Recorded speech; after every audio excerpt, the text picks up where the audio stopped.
I'm gonna show you exactly how I play this really cool opening as white, very simple to learn, but once you master it, you're gonna be unbeatable.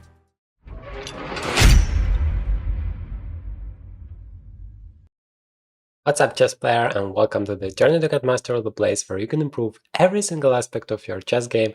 Let me show you how a chess professional goes through an entire game from start to finish, what kind of challenges you get, how to face it on a level of 2000 rated opponent, how to beat him using the Collie system, the opponent I sincerely can recommend you to play as white. I enjoy it so much, so let's try it this time. Here I'm gonna explain all of my decisions in the process. I'm gonna tell you what is important to take into account, and of course how to transition from opening to middle game, from middle game to end game.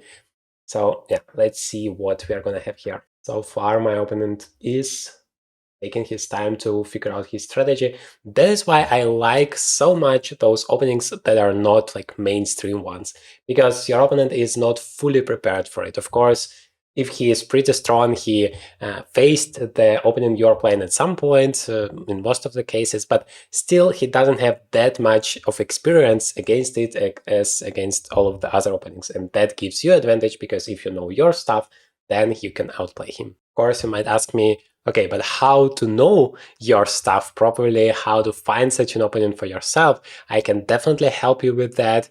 You can use the link you see on the screen to take a deeper look at that. I have an entire course created to create this holistic opening repertoire for you.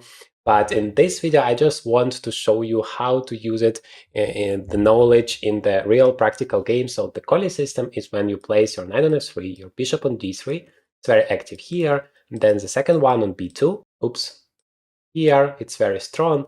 Then you place your knight on d2, then you go knight e5, then you support it with f4. Of course, don't forget to castle at some point. And then you launch an attack on the king side, and basically you want just to checkmate your opponent over there. But it's not every time like that, because of course you never play chess alone. Sometimes your opponent is just not allowing you to execute your plan fully like you wanted it to be. For example, my opponent plays here c4, and then I absolutely have to take it into account. The mistakes so many low-rated players are making, they're just not paying attention to what their opponent is doing. Of course, in this case, it's pretty obvious and straightforward, but on the other hand, it can also happen that your opponent makes such a move and you think, well, it's just a normal development move, whatever, I'm going to continue my plan. But no, that is a wrong mindset you have if you do that. I hope you don't. The right way is always to keep an eye on what your opponent is doing, and then think whether it's dangerous for you or not. If it is, then what you should do about it. If it's not, then just continue your plan. So here my opponent is attacking my bishop, and I'm gonna get away from it. And even though you might think, well, that's a very bad thing, you are making two moves with the same piece, which is normally not a great thing to do, but my opponent actually weakened his position to achieve that, and then I'm gonna attack his pawns. Remember, b3, bishop b2 was my idea anyway in the opening, but in this time b3 would even come with the tempo, because it's gonna attack my opponent's c4 pawn, and that is not that convenient for him to deal with it. Yeah, so my opponent plays bishop to f5. I don't see any reason not to play b3. Maybe he's putting a little bit of pressure on c2, but I don't see how he might take advantage of that. Of course, I can just start with castles, but yeah, my king is not in danger yet, so let me create the first problem for my opponent, because that is my strategy. I always try to create as many threats for my opponent as possible, and I sincerely recommend you do the same, because the more pressure you put on him, the more difficult it is for him to handle it, and then you can outplay him. Because if you are constantly under pressure, the chance that you are going to make a mistake is much higher. That is the strategy pretty much all of the high-rated players are using. They are constantly creating pressure on their low-rated opponents. Okay, so here there are a few ways to deal with the problem of the c4 pawn for black. You can either protect it or take it. Basically, those two are the only ways to deal with it. You can also protect with the queen, but I don't know, this pawn would be pretty weird there. Maybe it is still possible, but I don't believe in it. I'm gonna play c3, queen a4. I mean, that's difficult to develop the pieces, because you block that queen and the c4 pawn is weak, it's not that great. And the problem with the move b5, which actually would be a desirable move because you want to maintain your pawn structure, that I'm going to continue chasing those pawns and I'm going to play a4, and ideally you would like to play a6, but then I take and there is suddenly a pin. The rook is hanging on a8, and so you cannot take it back on b5. So that is the strategy to deal with this early aggressive c4 move. I would even say this move feels a little bit arrogant to me because black is like saying, I mean, you're playing so stupid this bishop d3, let me just attack you from the very beginning and destroy you. But it's not that simple, and as in life, arrogant dudes are often gets punished. I mean, I'm not saying my opponent is arrogant, he is, I assume, a very good guy, but c4, at least to my knowledge, is not such a great move to make. But what I definitely like is that I'm creating this pressure on him from the very beginning. That's early on a very good sign. Okay, he does go for queen to c7, and yeah, I guess I can just take it immediately, right? Because then he has to take it with the d pawn, and then I have an advantage here because I have two central pawns against just one, which is normally a very good thing. Also, the c4 pawn is still not that well protected, so I'm gonna go for it. Also, I can attack it with the knight at some point. Maybe not immediately, because if I play something like knight d2, he has c3, that even though that might be a weakness, yeah, somehow this pawn creates a lot of problems for me. I don't like that, but I might start with the move c3, creating that queen a4 threat with a check, and knight a3 or knight d2 ideas to just attack that pawn even more. I like knight d2 more because first it's a move towards the center, and you always want to go towards the center if you have a choice. And also, just specifically here, it would help me to promote my e pawn forward, which is of course my goal. If I have two central pawns, I want to use it. I want to push it forward because those are also tempo moves potentially. Those might be beneficial for my bishop because if I play c3, of course, I no longer want to place my bishop on b2. That wouldn't be such a great idea. So I like the move c3. It's a multi-purpose move, and usually you want to make multi-purpose moves. First of all, it opens up the queen, creates a threat for the opponent.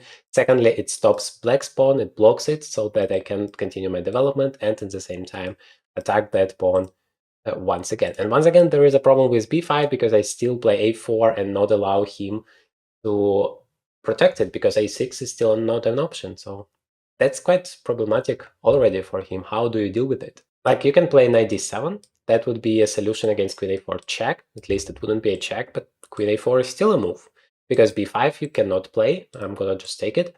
Knight b6 you cannot play because I'm gonna say you're breaking the rules. And I normally don't like the guys who are breaking the rules. And if you play rook c8, then first of all, this pawn is hanging.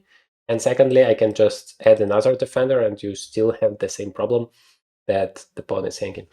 Notice that there is another way to attack the pawn, and so many low-rated players would choose that one, 95, because, oh my god, I go forward, I go in the center. But there is one very important point I want you to remember, to master, and always use it in your own games. It's 99% of the cases, it's better to develop a new piece than to make a move with a piece that is already developed, if you have a choice. Like, you want to attack that pawn, and both moves seem to achieve that goal. It's always better to choose the new one, because you bring more forces into the game. That gives you definitely a huge advantage later on. Okay, I like to start not with knight d2, because, yeah, somehow knight b6 is possible, but with queen a4, because queen a4 limits my... Why can I draw? Yeah, finally. Because queen a4 limits my opponent's potential. And that is essential in chess. Not only think about yourself, but also about the ideas that your opponent might have and stop it. So I really like queen a4 from this perspective. Also, just in case, if I leave my knight on b1 and still attack the pawn on c4, then I don't run into some issues like rook to c8 at the end of the day, and that c3 pawn might be vulnerable. So I'm gonna go for it. Well, I need to pay attention to a6, not that I get into some forks here, but first of all, it's not a problem because there is still a pin. And secondly, I can just take with the queen, then there is no pin and I'm just winning the pawn. So far, so good. I hope you find this video useful so far to help you, guide you, as my opponent sacrifices the pawn on b5 so far. So it's a very good moment for me to advertise the course I was working so much. hopefully you're gonna enjoy it. Just take a look at it. There are free tutorials for you available so that you can get a taste of it, and you're gonna benefit so much. You're gonna improve your chess once and for all. Imagine how cool it would be to play chess without ever having opening troubles again. What if I told you I could teach you all openings you will ever need in just 10 days? You get lifetime access to more than 110 pure value video tutorials, almost 100 practical tasks to apply your knowledge immediately into practice, 30 plus bonus videos to dive 10 times deeper, as well as private community where all questions you might ever have are answered daily. Get the $200 limited time discount with the link in the description and forget about all opening pain once and for all. Okay, so what do I do with the b5 pawn? I don't really get the idea, because also the bishop is hanging on f5. I mean, I understand if it weren't for bishop, then it would be problematic, because after rook b8 my queen goes away, and then the knight on b1 is basically getting lost. But now after rook to b8 I can just grab the bishop. So what's the point, mister? Guess I'm gonna just take it and see what happens. I mean, golden rule is never make a move without thinking what your opponent can do. And here is exactly the case, because yeah, like I said, it might be the case that you might lose a knight, so you have to calculate the variation, but I have done that. I still don't see any other active opportunities. If you take on b1 first, then I'm perfectly... Wait a second, actually that might be an issue. Bishop takes b1, rook takes b1, and still rook b8. The rook on b8 is protected more times than enough. Then my rook on b1 is not protected, so my queen goes away, and then I lose a rook. But thank God I have, after bishop takes b1, queen takes b1, even though it looks a little bit ugly, but I achieve my goal, I win a pawn, and I survive. In every case, if I can take the pawn, I have to take the pawn, because otherwise I just wasted a lot of time, and that is horrible. Let's hope it does work, but I'm pretty confident in that, because I have calculated variations before doing that. And if my opponent doesn't play bishop b1 and protect the bishop somehow, then I'm still attacking the second pawn, and that would be 2 pawns advantage, which is huge. You can't just do that without any real compensation, any active play you might have. So far I can see that my opponent is getting punished for his early c4 aggressive setup there. So be careful with pretty much every moves you make with the same pieces or pawns that have already moved in the game. You normally always want to just make one move with every single piece or pawn. Without a very, very, very good reason, don't make a second one. For example, I just grabbed the pawn. That is a good reason for that, because I want a pawn. That is essential in chess, to grab extra material. That is worse than spending another tempo with my queen, and I'm about to do it one more time, because now rook b8 is a huge threat. I'm going to lose a knight. So I guess I'm going to just take yet another pawn here. Why not? I want to exchange the queens, obviously. If I have 2 extra pawns, it's great for me to exchange the queens, and in general exchange as many pieces as possible, because right now I have, like, I don't know, 15 pieces against 13, but if I'm going to exchange a bunch of them, I'm going to have just 5 against 3, or better 2 against 0. Then it's much simpler for me to use my advantage to convert it into a full point. And I don't really see a good way for black to use his initiative. Yes, you might say that, well, I have spent so much time with my queen going back and forth and eaten all of those pawns, so black must have something. But my position is very solid. Maybe this is the only weakness on c3.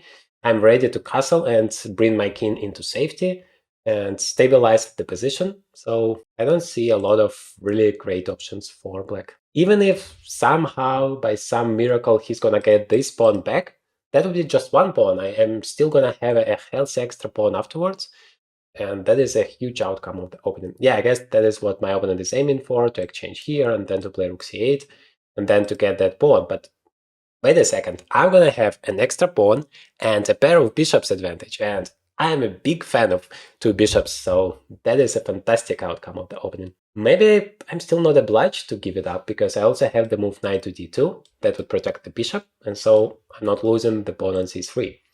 My opponent can continue attacking my bishop, but then I have bishop b5 check, and then I have c4 or bishop b2, whatever. I'm able to protect that guy on c3, so unless there is a better way for him to attack the bishop on c4, but I don't see it, I can just play knight d2. Yes, it's a little bit greedy, but on the other hand, the knight is stabilizing everything. On f3, it's not doing a lot of stuff. On d2, it's protecting that. It's controlling the e4 square so that the knight can go here. And it's protecting the rook, just in case. For example, if I want to play bishop b2, he might play rook b8 and then pin my bishop, but the rook is already protected. So I'm gonna go for it, because I love pawns. I mean, that is extra material I have. Why should I just give it up without a good reason for that? And yes, I'm spending another tempo with the same piece that is already developed. Of course, I would be happy to castle instead, but I have a very good reason for that. First of all, my bishop is hanging. If I would bring my bishop back or forward, I would still make a second move with my piece, but then I wouldn't save that pawn on c3. Knight d5, yeah, I like at least what my opponent is doing. He's trying to be as active as possible, trying to create as many threats as possible. So I can just take it on d5, but somehow I don't want to do that, because, well, those are my beautiful bishops. So I have here two ways to go on. I have a developing way, just to bring a new piece to the game and protect the pawn one more time. Or I have a very active way to play rook b7 and create a counter threat, because my opponent might grab here. Yeah, I actually don't have the move bishop b5, that square is covered.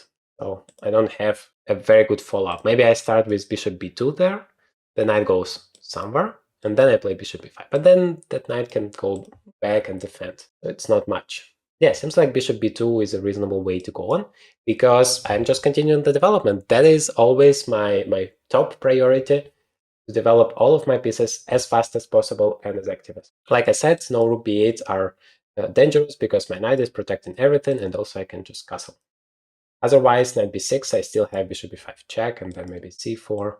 Oh, that's fine. Maybe rook b3 was another alternative. But once again, that is like making another move with the same piece that it has already been developed, and bishop b2 is developing a new piece. That's why I pretty much always prefer it. And the reason why I don't want to take that pawn, because then this pawn on d5, it kind of controls my three pawns at once. And I don't like this idea, apart from just exchanging my bishop for a knight.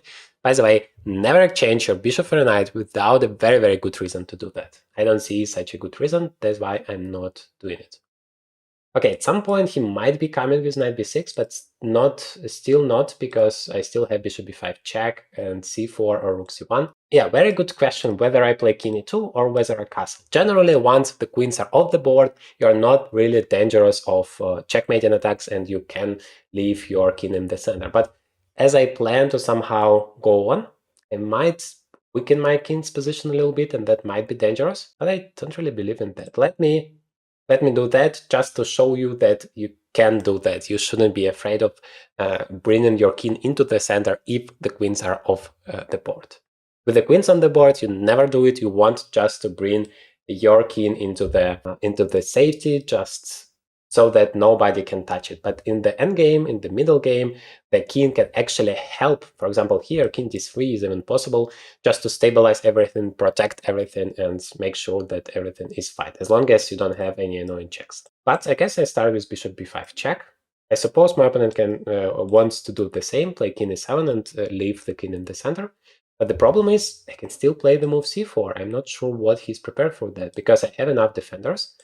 Otherwise, I'm attacking the knight, and I want to play c5 and just fork those pieces. I'm not sure my opponent calculated the variations properly, and that is very, very important advice for you. Never, ever make a move without thinking what your opponent can do afterwards. And you always start with the most active opportunities, both for you and your opponent. To do that, you use the 4 steps. System formula: checks, captures, threats, and active moves.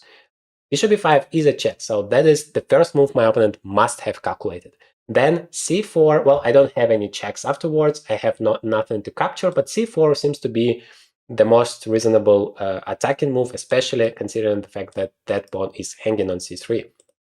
So if you are attacking something from your opponent, try to think, can this piece or pawn move somewhere? And my pawn can move forward, then I don't see how my opponent is gonna deal with it. Yeah, he has some tricks with a6, but that would just create another problem for him. Although, yeah, maybe it would help a little bit. I do see that after rook a8 I have bishop b7. It takes, and then I can take with the bishop. Now, if he takes with the knight, I can just grab it. If he takes with the pawn, I have c5, and then I'm threatened to take both. He can play knight a4, creating a counter threat, but I take the bishop with the check, and I'm a piece up in the end of the day. I understand that was probably too fast for you. Let me show it once again. a6, bishop takes, rook a8, bishop b7, rook takes a2. Everything straightforward because I create threats on every step of the way. Then bishop takes d5. Now, if knight takes, very simple, just pawn takes. If pawn takes, then I play c5, creating yet another fork. If the bishop goes away, I take the knight. If the knight goes away, I take the bishop with a check. And then it's not difficult for me. I can either go knight c4 check, protecting the bishop, or just stepping away with the bishop. So that is one of the reasons why the Colli system is such a great opening, because the opponent might just not know what to do. He might think, well, c4 is such a great move for him, but if you understand the underlying principles behind the opening, then you can punish him for that. He plays knight c7, which is actually a good move that solves his problem. At least he's not losing the piece because he's attacking the bishop. So if I play c5, then he's gonna grab that bishop. But I solved my problem too, because now that pawn is protected even if I go away with the bishop, which I want to do, like bishop c6, and then c5 is still a threat. And by the way, suddenly this bishop on d6 has absolutely no moves if you think about it. And if you play knight a6, which seems like a desirable move for black, then I have bishop b7, yet another problem. Otherwise, you need to go back, which is not that great, because I can even grab that knight there and then play c5. So bishop c6 seems to work for me. I still don't see an easy way to deal with all of the problems for black. Maybe the only one is bishop to b4, because right now the bishop has a square to go, and then it would attack the knight, which by the way important because the knight protects the pawn on c4, and if he removes that defender, then he's gonna just take the c4 pawn with a check. So what do? The simplest thing I see is to play rook to c1 and just develop a new piece and protect the pawn on c4, finishing my development. I always like to absolutely and completely finish my development. Does my opponent have any other chances except for bishop b4? Not sure, because c5 is really threatening to win the piece, and the knight, I wanted to say that the knight has no moves to go, but he played knight e6 anyway. But what about bishop b7? That seems like a double threat. Once again, golden principle, never make a move, especially like that. It's very obvious. You make a move, you attack your opponent's bishop. So the first question you should ask yourself, where this bishop can go? And you start with the most active opportunities. The bishop can't give any checks because the king is on the dark squares. The bishop cannot take anything, but the bishop can create a threat. And first of all, you consider moves forward, and then if there are no moves forward, or if they are not dangerous for you, then you consider move backwards. So bishop b7 is the only move forward, the only threat, well, apart from going back, but I never want to repeat the moves, that creates a threat, and it's also a double threat. And how on earth are you gonna deal with it, mister?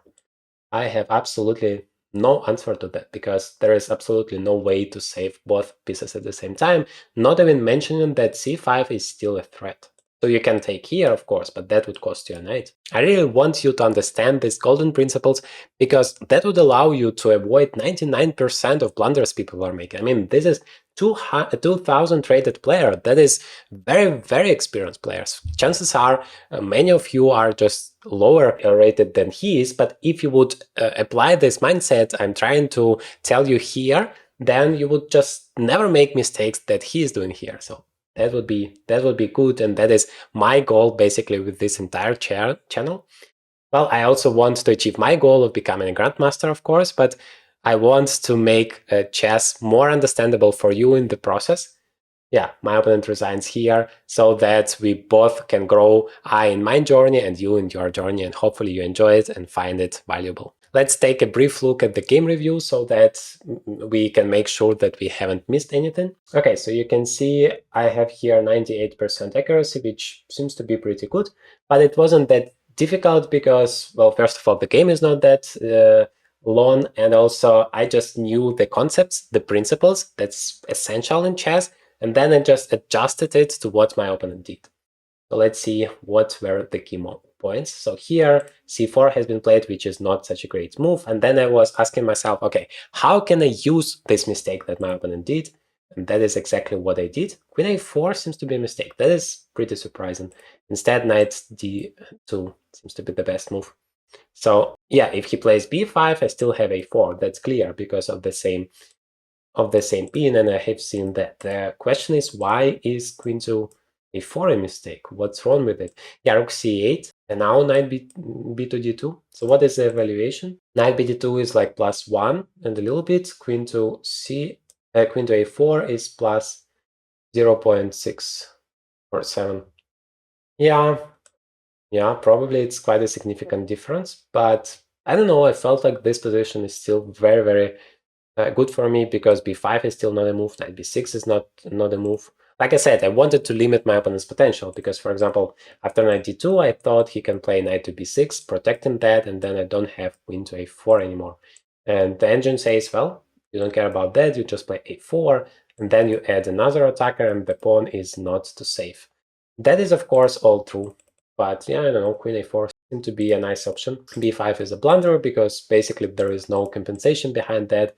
Then I got 2 pawns advantage. Let's see if there was anything I missed here. No, not really. Okay, so I played on 3050 rated because of this move in a4. Maybe if I would have played 92, it would be 3400, I guess, my record, or whatever it is. Hopefully that was instructive for you, because this Collie opening is really a great weapon once you learn it and master it. And remember to grab that $200 limited time discount on the course, which includes this opening as well as many others at the price of just one individual single course.